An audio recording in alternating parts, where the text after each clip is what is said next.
Assalamualaikum warahmatullahi wabarakatuh. Alhamdulillah wassalatu wassalamu ala Rasulillah Muhammad ibni Abdillah wala haula wala quwata illa billah ma ba'du. Teman-teman sekalian, semoga kita selalu diberi kesehatan zahir dan batin, dimudahkan segala urusan kita, dilancarkan rezeki kita, dan kita berharap kepada Allah Subhanahu wa taala semoga hajat kita dikabulkan oleh Allah Subhanahu wa taala. Amin Allahumma amin.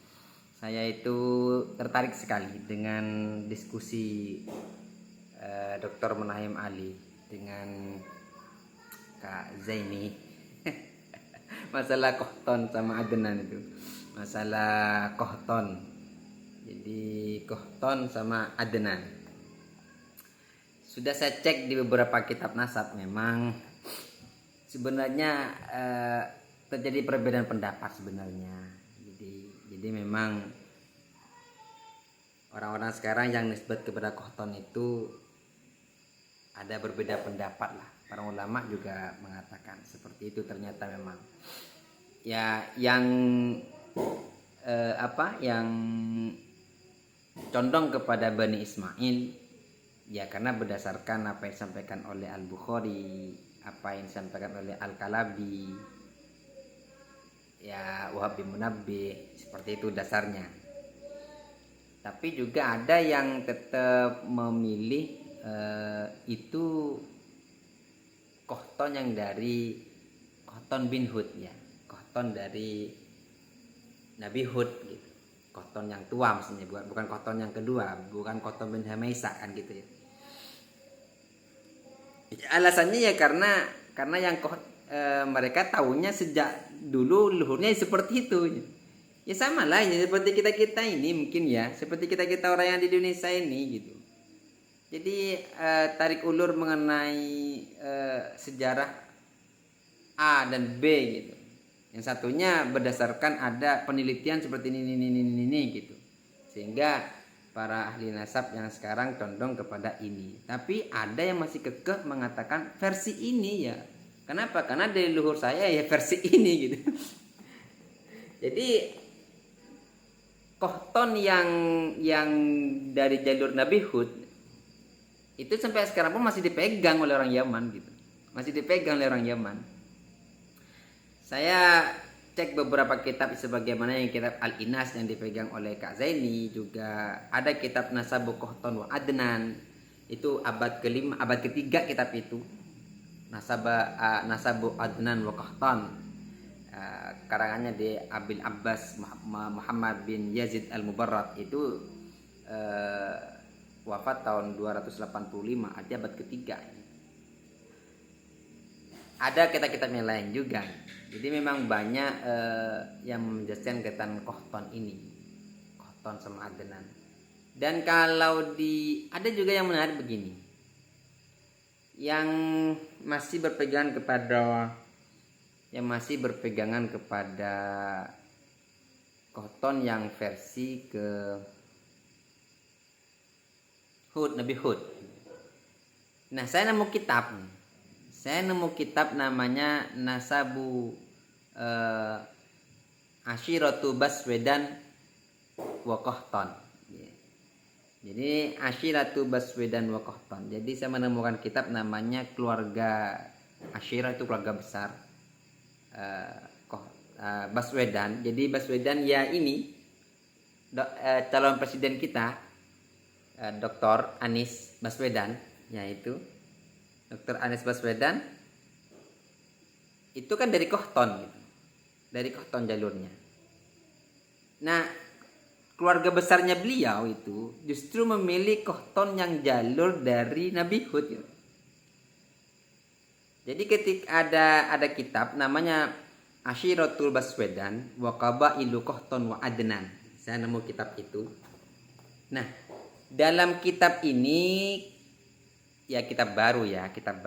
Maksudnya bukan kitab lama. Jadi kalau versi-versi yang lama para ulama itu memang di beberapa keterangan kitab nasab tentang masalah kohton dan adenan itu memang beda pendapat. Ada yang mengatakan kohton yang dari Nabi Hud karena memang ini yang aktsarul Yamaniyin taunya seperti itu. Tapi ada yang ba'dul Yaman, ada sebagian orang Yaman yang meyakini itu jalurnya dari Nabi Ismail. Dan beberapa orang-orang yang sekarang dalam penelitian tentang nasab Qahtan seperti Abu Bakr At-Turbani itu ahli nasab kan. Beliau ahli nasab, beliau seorang mu'arrikh. Itu juga mengatakan kalau beliau lebih condong kepada nasabnya Qahtan yang versi kedua, yaitu Adnan, yang versi jalur keturunan Nabi Ismail. Ya berdasarkan tadi sebut itu, Ibnu Kalabi mengatakan seperti ini, Wahbi Murabi mengatakan seperti ini, ada hadis dari Al-Bukhari seperti ini, begitu itu pendapatnya Syekh Abu Bakar At-Turbani itu. Tapi yang menarik ada keluarga Baswedan itu lebih condong kepada jalur yang disebutkan sebagai keturunan daripada Nabi Hud. Saya nemu kitab namanya Ashiratul Baswedan wa Qabilu Qahtan wa Adnan. Nah, kitab itu menjelaskan tentang siapa itu Qahtan dan siapa itu Adnan dan siapa itu Baswedan. Jadi dalam kitab ini dijelaskan bahwasannya Qahtan itu adalah keturunan daripada Nabi Hud. Beliau adalah putra Hud begitu. Ini di pasal pertama itu dijelaskan Qahtan al-faslul awal nasabu Qahtan wa Qahtan bin Hud alaihissalam bin Abir bin Salih bin Arfakhshad bin Sam bin Nuh. Jadi jalurnya bin Nabi Nuh. Jadi dikatakan ini keturunannya banyak ada di Yaman gitu. Keturunannya disebut banyak di Yaman, banyak cabang-cabangnya. Termasuk ya tadi disebut ada kabilah Asdi, ada kabilah apalagi itu Jurhum. Nah, itu masuk di situ ada dijelaskan sini. Dan di kitab ini dikatakan ibunya Ma'ad bin Adnan itu dari kabilah Jurhum gitu. Jadi seperti calon presiden Bapak Dr. Anies Baswedan, kalau keluarga besarnya di sana malah milih yang versi Qahtan bin Adnan. Dan mungkin ini juga yang dipakai oleh Dr. Manahim Ali. Artinya Dr. Manahim Ali itu lebih cenderung mengatakan Qahtan yang jalur Nabi Hud, bukan Qahtan yang versi kedua menurut Kak Zaini. Jadi sama-sama punya pendapat lah ya. Jadi kalau saya kira kedua ini sama-sama punya pendapat. Sama-sama pendapat. Jadi apakah salah? Ya tidak. Apakah benar semuanya? Ya tidak juga. Pasti salah satunya ada yang benar, ada yang salah kan begitu. Apakah yang benar Dr. Manahim Ali? Apakah yang benar itu Dr. Zaini Makarim? ya nggak tahu juga. Tapi yang jelas memang ulama di kitab nasab mengatakan memang berbeda pendapat mengenai nasabnya Qahtan itu.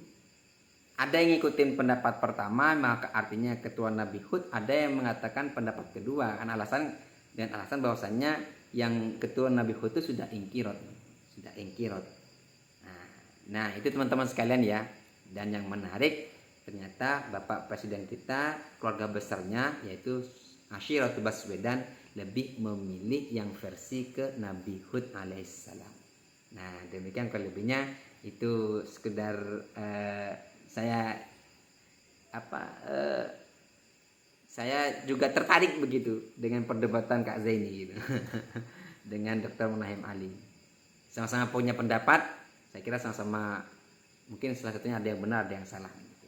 Tapi Dr. Manahim Ali juga punya pendapat, berpegang pada pendapat beliau.